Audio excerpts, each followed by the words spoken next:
ఓం మహాగణపతి నమః. మనకి రవి జూన్ 15 నుంచి జూలై 16 వరకు మిథున రాశిలో సంచారం చేస్తున్నాడు. ఈ యొక్క సంచారాన్ని ఆధారంగా చేసుకొని రవి గ్రహం యొక్క సంచారంతో ద్వాదశ రాశుల వారికి ఎలాంటి ఫలితాలు ఈ జూన్ 15 నుంచి జూలై 16 వరకు ఉంటున్నాయో చూద్దాం. ధనుసు రాశి వారికి రవి గ్రహము మనకు జూన్ 15 నుంచి జూలై 16 వరకు రవి యొక్క సంచారం వల్ల కలుగుతున్నటువంటి ఫలితాలు మనం చూసినట్టయితే, ధనుసు రాశి వారికి భాగ్యాధిపతి అయినటువంటి రవి సప్తమ స్థానంలో సంచారం చేస్తున్నాడు. అయితే గోచార రీత్యా ఈ యొక్క సప్తమ స్థానంలో రవి యొక్క సంచారం అనేది అంతగా అనుకూలమైనటువంటి సంచారం కాదు. కాబట్టి ఈ ధనుసు రాశి వారు ఇలాంటి విషయాల్లో జాగ్రత్త పడాలో మనం ఒకసారి చూసినట్టయితే, ముఖ్యంగా ఈ మాస కాలం పాటు అంటే ఈ నెల రోజుల పాటు ముఖ్యంగా వీరికి సప్తమ స్థానం అంటే కలత్ర స్థానము ఇతరులతో డీల్ చేసేటటువంటి స్థానంగా మనం చెప్పవచ్చు. కాబట్టి ఆ విషయాల్లో ఇబ్బందులు వచ్చే అవకాశాలు కనిపిస్తున్నాయి. వృత్తిలో కూడా సహోద్యోగులతో చిన్న చిన్న గొడవలు ఉండే అవకాశాలు కనిపిస్తున్నాయి. కాబట్టి వాటిని అవాయిడ్ చేసే ప్రయత్నం చేయండి. అదేవిధంగా పై అధికారులు మీ పని పట్ల అసంతృప్తిగా ఉండవచ్చు. బిజినెస్ లో కూడా ఇతరులతో డీల్ చేసేటప్పుడు మీ పార్ట్నర్ విషయాల్లో మీ పార్ట్నర్స్ తో కూడా కాస్త ఇబ్బందులు కలిగే అవకాశాలు రావచ్చు. మీరు కాస్త ఈగోయిస్ట్ గా మారిపోయేటటువంటి అవకాశాలు, అధికంగా ఆత్మాభిమానం లేదా కాస్త ఈగో అనేది కాస్త పెరిగేటటువంటి అవకాశాలు మీకు ఈ సమయంలో కనిపిస్తున్నాయి. కార్యాలయంలో అన్నెసరీ ఆర్గ్యుమెంట్స్ అంటే మీరు పనిచేసే చోట అన్నెసెసరీ ఆర్గ్యుమెంట్స్ వచ్చే అవకాశాలు కనిపిస్తున్నాయి. కాబట్టి వాటిని అవాయిడ్ చేయండి. పేషెన్స్ గా ఉండండి. ముఖ్యంగా దాంపత్య జీవితంలో ఇబ్బందులు ఉంటాయి, మనస్పర్ధలు ఉంటాయి. మీకు సప్తమంలో ఉన్నటువంటి రవి మీ యొక్క రాశి పైన మనకు దృష్టి ఉంటుంది. కాబట్టి ఇబ్బందులు వచ్చే అవకాశాలు, ఈగో క్లాషెస్ వచ్చే అవకాశాలు ఉండే అవకాశాలు ఉంటాయి. కాబట్టి ఆ విషయంలో కాస్త జాగ్రత్త పడడం అనేది మీకు చెప్పదగినటువంటి సూచన. వివాహ ప్రయత్నాలు చేస్తున్న వారికి కాస్త ఆలస్యమయ్యే అవకాశం కనిపిస్తుంది. కడుపుకు సంబంధించినటువంటి ఇబ్బందులు ఉంటాయి. తీసుకునే ఆహార విషయంలో కాస్త జాగ్రత్తగా ఉండండి. స్కిన్ రిలేటెడ్ సమస్యలు కూడా రావచ్చు. నెగటివ్ ఆలోచనలు పెరిగే అవకాశం ఉంది. కాబట్టి మెడిటేషన్, యోగా, ధ్యానం చేసుకోండి. మీకంటూ ఒక 10 నిమిషాల సమయాన్ని ప్రతిరోజు వెచ్చించుకోండి. ఆ సమయంలో యోగా లేదా మెడిటేషన్ లాంటివి చేసుకోవడము వల్ల మంచి ఫలితాలు మీకు కలుగుతాయి. అనవసరమైనటువంటి ప్రయాణాలు చేయకండి. ప్రయాణాల్లో ఇబ్బందులు ఉండే అవకాశాలు మనకు కనిపిస్తున్నాయి. ఖర్చులు పెరుగుతాయి. వృత్తిలో ఆశించినటువంటి ఫలితాలు వేగంగా మీకు అందవు. కాబట్టి వీటికి సంబంధించినటువంటి విషయాల్లో ముందుగానే ఫోకస్ పెట్టి ఎక్స్ట్రా ఎఫర్ట్స్ కనుక పెట్టినట్టయితే మీకు ఈ కలుగుతున్నటువంటి ప్రతికూలమైనటువంటి ఫలితాలు కూడా తొలగిపోయి అనుకూలత అనేది పెంచుకోవచ్చు. ఆదిత్య హృదయాన్ని పఠించండి. ప్రతి ఆదివారము సూర్యుని సంబంధించినటువంటి పూజ చేసుకోండి. సూర్య నమస్కారాలు చేసుకోండి. తద్వారా ధనుసు రాశి వారికి ఈ ప్రతికూలత తొలగిపోయి అనుకూలత అనేది పెంచుకునే అవకాశము ఏర్పడుతుంది. ఇక ద్వాదశ రాశుల వారు పాటించవలసినటువంటి పరిహారాలు కనుక చూసుకున్నట్టయితే, మేషరాశి వారు ముఖ్యంగా వీరు ప్రతిరోజు సూర్యుని కనుక పూజించినట్టయితే చక్కటి ఫలితాలు మీకు కలుగుతాయి. ఆదిత్య హృదయాన్ని ప్రతి ఆదివారము పఠించే ప్రయత్నం చేయండి. తద్వారా ఈ మేషరాశి వారికి ఉన్నటువంటి ప్రతికూల ఫలితాలు తొలగిపోతాయి. ఇక వృషభ రాశి వారి కనుక చూసుకున్నట్టయితే, వృషభ రాశి వారికి 4వ అధిపతి అయినటువంటి రవి మనకి 2వ స్థానంలో సంచారం చేస్తున్నాడు. ఇది కూడా అంతగా అనుకూలంగా లేదు. కాబట్టి గాయత్రి మంత్రాన్ని 108 సార్లు ప్రతిరోజు కనుక మీరు పఠించినట్టయితే వృషభ రాశి వారికి చాలా చక్కగా ఉంటుంది. రిస్కీగా ఉన్నటువంటి ఇన్వెస్ట్మెంట్స్ ని అవాయిడ్ చేయడం అనేది మీకు చెప్పదగినటువంటి సూచన. అదేవిధంగా ఆదివారం రోజు గోధుమలు దానం చేయడం కూడా మీకు చక్కటి పరిహారంగా మనకి వృషభ రాశి వారికి కనిపిస్తుంది. ఇక మిథున రాశి వారి కనుక చూసినట్టయితే, ఈ మిథున రాశి వారికి 3వ అధిపతి తన రాశిలోనే సంచారం చేస్తున్నాడు. అయితే ఇది అంతగా అనుకూలంగా లేని సంచారంగా మనం చెప్పవచ్చు. గోచార రీత్యా మొదటి భాగంలో రవి యొక్క సంచారం అంతగా అనుకూలంగా ఉండదు. అయితే ఈ ప్రతికూలత తొలగిపోయి అనుకూలత పెరగడానికి మీకు సూర్య నమస్కారాలు చేయడము, అదేవిధంగా ఈగోను కంట్రోల్ చేసుకోవడం అనేది మీకు చెప్పదగినటువంటి సూచన. అదేవిధంగా కోపం కూడా కంట్రోల్ చేసుకోవడం అనేది మిథున రాశి వారికి ఈ యొక్క సమయంలో, ఈ మాసంలో జూన్ 15 నుంచి జూలై 16 వరకు కంట్రోల్లో ఉండడం అనేది ఈ రాశి వారికి చెప్పదగినటువంటి సూచన. ఇక కర్కటక రాశి వారి కనుక చూసినట్టయితే, కర్కటక రాశి వారికి కూడా 2వ అధిపతి 12వ స్థానంలో సంచారం చేస్తున్నాడు. అంతగా అనుకూలంగా లేనటువంటి సంచారంగానే మనం చెప్పవచ్చు. కాబట్టి ఆదిత్య హృదయాన్ని పఠించండి. తద్వారా రవి వల్ల కలుగుతున్నటువంటి ప్రతికూలత తొలగిపోతుంది. ఇక అన్నెసరీ ఎక్స్పెన్సెస్ అనేది అవాయిడ్ చేయండి. తండ్రి గారికి సహాయం చేయండి.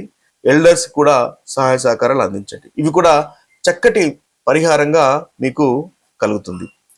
ఇక సింహరాశి వారి కనుక చూసినట్టయితే సింహరాశి వారికి ఇది ఒక చక్కటి ఆ సంచారంగా మనం చెప్పవచ్చు. రాష్ట్రాధిపతి అయినటువంటి రవి లాభస్థానంలో సంచారం చేస్తున్నాడు. కాబట్టి సింహరాశి వారికి ఈ జూన్ 15 నుంచి జూలై 16 వరకు చక్కటి అనుకూలత అనేది మనకు కనిపిస్తుంది.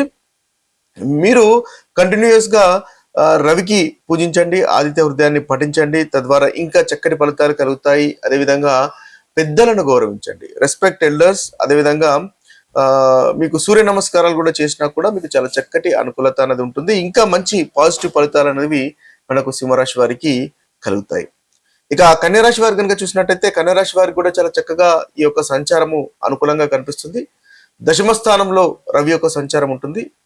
దశమ స్థానంలో రవి యొక్క సంచారం అనేది దిగ్బలి. కాబట్టి వృత్తికి సంబంధించినటువంటి విషయాల్లో చాలా చక్కగా ఉంటుంది.